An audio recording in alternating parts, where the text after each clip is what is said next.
काफी वक्त से इंडिया की जुडिशरी और एग्जीक्यूटिव यानी कि गवर्नमेंट इनके बीच अनबन चल रही है। अनबन क्या, टिकटॉक वर्सेस यूट्यूब की तरह ऑनलाइन रोस्टिंग कंपटीशन चल रहा है कि कौन किसको कितना गरिया सकता है। सिंपल भाषा में बताऊं तो गवर्नमेंट और जुडिशरी के बीच में एक मैटर हो गया है, मतलब एक लॉ है जिसको लेकर सरकार ने जुडिशरी के लॉ लगा रखे हैं। ऐसे समझो ऐसे गवर्नमेंट और कोर्ट के बीच में एक टैग टीम मैच चल रहा है। गवर्नमेंट की साइड एनजीएसी और कोर्ट्स की साइड कोलिजियम। अच्छा, एनजीएसी और कोलिजियम ये थोड़े इंपॉर्टेंट शब्द हैं, याद कर लो, बाद में बताता हूं कि क्या मतलब है इसका। हाल ही में इंडिया के लॉ मिनिस्टर किरण रिजिजू ने कहा कि भाई सुप्रीम कोर्ट का काम है जस्टिस डिलीवर करना, पर वो दूसरी चीजों के साथ प्रीऑक्यूपाइड है। अरे जैसे मम्मी पापा नहीं कहते कि भैया मोबाइल चलाने से फुर्सत मिले तब तो पढ़ाई करें ना जज साहब। लॉ मिनिस्टर ने कोलिजियम सिस्टम पर भी सवाल उठाया और कोर्ट्स को एनजीएसी लॉ स्ट्राइक डाउन करने के लिए क्रिटिसाइज किया। उन्होंने कहा यह सिस्टम ही वजह है जिसकी वजह से इंडिया में इतने सारे केसेस पेंडिंग है और जजेस की इतनी पोजीशंस खाली हैं। और फिर उधर सुप्रीम कोर्ट ने कहा कि भैया कैसे कर ले जजेस की नियुक्ति, आप फाइल्स पर ही बैठे रहते हो, आपको जो नाम रिकमेंड करके देते हैं आप उनके बारे में कुछ बताते ही नहीं हो, मतलब आप उनकी फाइल्स पर वापस जवाब नहीं देते। फिर इंडिया के वाइस प्रेसिडेंट जगदीप धनखड़ ने एनजेएसी का डायरेक्ट नाम तो नहीं लिया,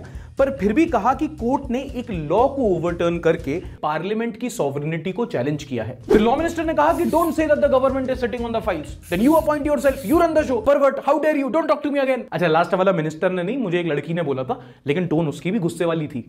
तो देखो ये मामला है ना थोड़ा कॉम्प्लिकेट होने वाला है, थोड़ा समराइज करके चलते हैं। बेसिकली जुडिशरी और एग्जीक्यूटिव जो देश की दो सबसे बड़ी पावर्स हैं वो कोलिजियम के मामले पे कॉन्सेंसस पे नहीं आ रहा है। जुडिशरी का अपना आर्गुमेंट है, एग्जीक्यूटिव का अपना आर्गुमेंट है। अच्छा, इससे पहले हम समझें कि ये कोलिजियम सिस्टम क्या है और सरकार और कोर्ट इस पे क्यों लड़ रहे हैं, आप थोड़ा सा पावर डायनेमिक्स समझ लो पहले। देखो, डेमोक्रेसी के चार वारिस, legislative, executive, judiciary and media. Legislative मतलब हो गया पार्लियामेंट, मतलब गवर्नमेंट और ओपोजिशन मिला के जो पूरी पार्लियामेंट लॉज बनाती है, और एग्जीक्यूटिव मतलब हो गया मंत्री जो इन लॉज को एग्जीक्यूट करते हैं। अरे जैसे घर में कोई प्रोग्राम होता तो शामिल तो सब होते हैं, लेकिन पानी पिलाना, टेंट लगवाना, पंगत खिलवाना, ये काम तो तुम करते हो ना, तो तुम अपने घर के हो एग्जीक्यूटिव।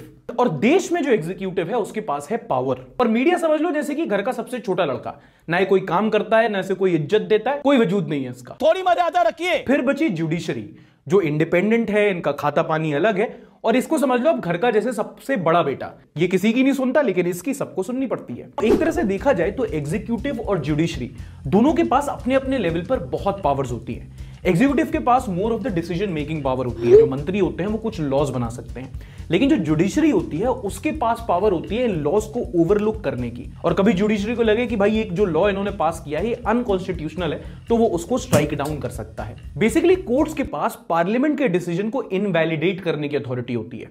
और क्योंकि जुडिशरी के पास इतनी पावर है इसलिए आप देखोगे कि भाई कभी भी कोई कंट्रोवर्शियल लॉ पास होता है तो सबसे पहले कोर्ट में अर्जी जाती है, और ये वकील अगर अपनी एक्टिवा पे बैठ गया फिर उसका एटीट्यूड डीएम से कम नहीं होता। अब अगर आप पावर डायनेमिक्स समझ गए हो तो बहुत ऑब्वियस है कि with media controlled executive would want some sort of control over the judiciary and judiciary would want to stay independent. मतलब नेता लोग चाहेंगे कि भाई कोर्ट हमारे अंदर काम करे और कोर्ट चाहेगा कि भाई हमें आपसे कोई मतलब नहीं है, हम इंडिपेंडेंट एंटिटी है। अब देश में कोई भी बड़ा मसला हो या तो उसमें कोई लूपहोल होता है या उसमें लूपहोल ढूंढ लिया जाता है। बात तो सही है। एंटर कोलिजियम सिस्टम, ये हमारे देश में जजेस को अपॉइंट करने का एक सिस्टम है। देखो फिलहाल जिस प्रोसीजर से हमारे देश के सुप्रीम कोर्ट और हाई कोर्ट में जजेस अपॉइंट होते हैं उस प्रोसीजर को कोलिजियम कहा जाता है। ये बोलने और समझने में दोनों में बड़ा डिफिकल्ट है। और ये कोलिजियम सिस्टम सिर्फ जजेस को अपॉइंट करने के लिए नहीं बल्कि उनको ट्रांसफर करने के लिए भी यूज होता है। अब आप पूछेंगे ये है क्या? बेसिकली आप इसे एक इन हाउस मैकेनिज्म की तरह समझिए कि जब भी कोई सुप्रीम कोर्ट में कोई वैकेंसी होती है या किसी का ट्रांसफर करना होता है तो हमारे चीफ जस्टिस सुप्रीम कोर्ट के 4 सीनियर मोस्ट जजेस के साथ बैठकर सलाह मशवरा करते हैं, और इस डिस्कशन के बाद वो अपनी रिकमेंडेशंस भेजते हैं पार्लियामेंट को कि किसको कहां अपॉइंट किया जाए। सिमिलरली हाई कोर्ट के कोलिजियम में उस कोर्ट के चीफ जस्टिस होते हैं अलोंग विद 2 सीनियर मोस्ट जजेस।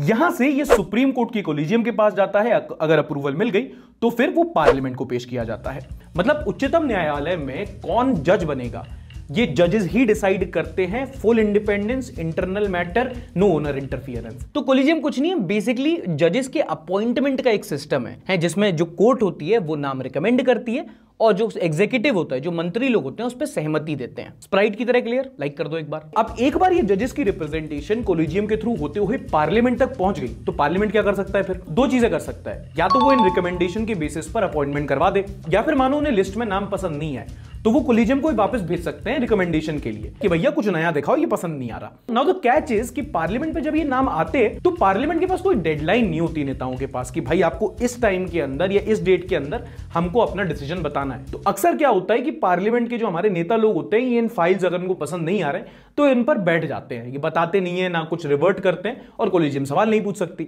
अच्छा, अगर नाम रिकंसिडरेशन के लिए कोलिजियम के पास जाते हैं तो वो दो चीजें कर सकती है, या तो भाई चेंजेस कर दे या फिर सीना ठोक के वही रिकमेंडेशन, वही जो लिस्ट है वो वापस भेज दे। फालतू का कॉम्प्लिकेशन है, बट भाई ऊपर लेवल पे ऐसे ही चलता है मसला, क्या करें।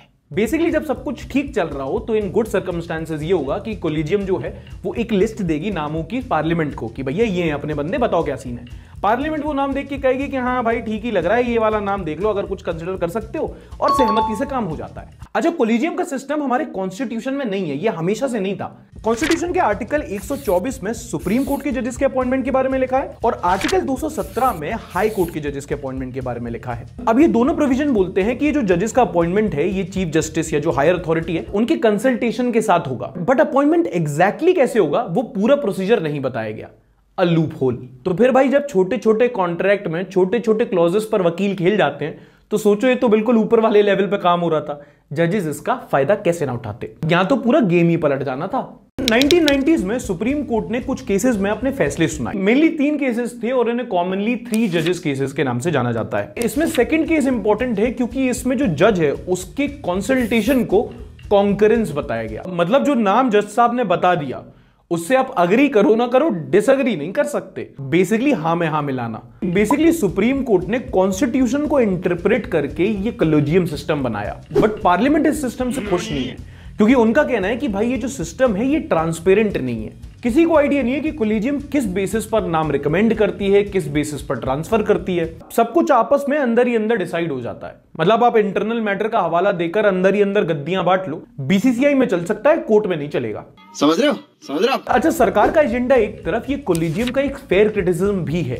कई एक्सपर्ट्स का कहना है कि जुडिशरी इसे अपने एक फैमिली बिजनेस की तरह रन कर रही है और गवर्नमेंट को ये बात तो और ज्यादा खटक रही है क्योंकि जब आप सब अंदर ही अंदर कर लोगे तो जाहिर सी बात है कि फेवरेटिज्म और नेपोटिज्म जैसी चीजें भी आएंगी और इन पर कोई सवाल भी नहीं पूछ सकता क्योंकि भाई कोलिजियम सिस्टम है। Now coming back to the point that executive wants more control over judiciary, so the government want to have a say in the appointment of जजेस। अब आपको पता है कि एग्जीक्यूटिव चाहती है कि भाई जुडिशरी में अपना थोड़ा तो हाथ हो, इसलिए गवर्नमेंट चाहती है कि जो जजेस अपॉइंट किए जाएं उनमें उनका भी कुछ से हो। बट करें कैसे? आपको कोई भी चेंज लाना है तो वो कॉन्स्टिट्यूशन से होगा और कॉन्स्टिट्यूशन के पंडित पुजारी ये लोग बने बैठे हैं। इन्होंने कहा दिन तो दिन, रात तो रात, क्योंकि इंटरप्रिटेशन ऑफ कॉन्स्टिट्यूशन का हक सिर्फ जजेस के पास है। तो मंत्री लोगों को बड़ी परेशानी हुई क्योंकि डेमोक्रेसी का स्ट्रक्चर ही ऐसा है कि अगर आप कोर्ट के मामले में इंटरफेयर करना चाहते हो तो आप जजेस की सहमति के बिना नहीं कर सकते। कॉन्स्टिट्यूशन सुप्रीम होता है और जब भी कॉन्स्टिट्यूशन पे कोई बहस होगी तो कोर्ट की बात मानी जाएगी क्योंकि उसी को सुप्रीम पावर्स दिए गए हैं, तभी तो उसे सुप्रीम कोर्ट कहते हैं। ये भगवान क्या जुल्म है। तो यार किया जाए? देखो, पार्लियामेंट वाले कॉन्स्टिट्यूशन रीड नहीं कर सकते बट एडिट तो कर सकते हैं। मस्त प्लान है। एंटर गवर्नमेंट का टैग टीम पार्टनर NJAC यानी कि national judicial appointment commission. Collegium से निपटने के लिए 2015 में सरकार ने 99th कॉन्स्टिट्यूशन अमेंडमेंट एक्ट पास किया। इस एक्ट के थ्रू पार्लियामेंट ने national judicial appointment commission establish किया जो कोलिजियम सिस्टम को रिप्लेस करने के लिए बना था। NJAC 6 लोगों से बना था, एक chief justice of India, 2 senior most जजेस ऑफ द सुप्रीम कोर्ट, तीसरे थे union minister of law and justice and 2 eminent persons from civil society यानी कि former bureaucrat, scholar, activist, artist, जो भी एमिनेंट हो। अब क्योंकि NJAC में एक लॉ मिनिस्टर है जो सरकारी इंसान है और 2 एमिनेंट पर्सनैलिटी हैं जो कोर्ट के बाहर है, इससे होता क्या कि जजेस के अपॉइंटमेंट में सरकार का भी कुछ लेना देना होता, यानी कि सीधा जुडिशरी पर 619। लेकिन फिर सरकार के 619 पर जुडिशरी ने चलाई चोक स्लैम और NJAC को अनकॉन्स्टिट्यूशनल करार देकर हटा दिया, स्ट्राइक डाउन कर दिया और कहा कि कॉन्स्टिट्यूशन के बेसिक स्ट्रक्चर को वायलेट करता है। अब ये बेसिक स्ट्रक्चर क्या नया झमेला है? याद है आपको हमने कहा था कि जुडिशरी के पास पावर है कि वो कॉन्स्टिट्यूशन को इंटरप्रेट कर सकते हैं, है ना, पावर रेंजर्स SC कॉन्स्टिट्यूशन के रखवाले। तो इसी पावर का यूज करके 1973 में सुप्रीम कोर्ट ने बेसिक स्ट्रक्चर ऑफ कॉन्स्टिट्यूशन का डॉक्ट्राइन बनाया था। यह हुआ था इंदिरा गांधी की इमरजेंसी के बाद, जब उन्होंने काफी ज्यादा अपने पावर्स को मिसयूज किया था।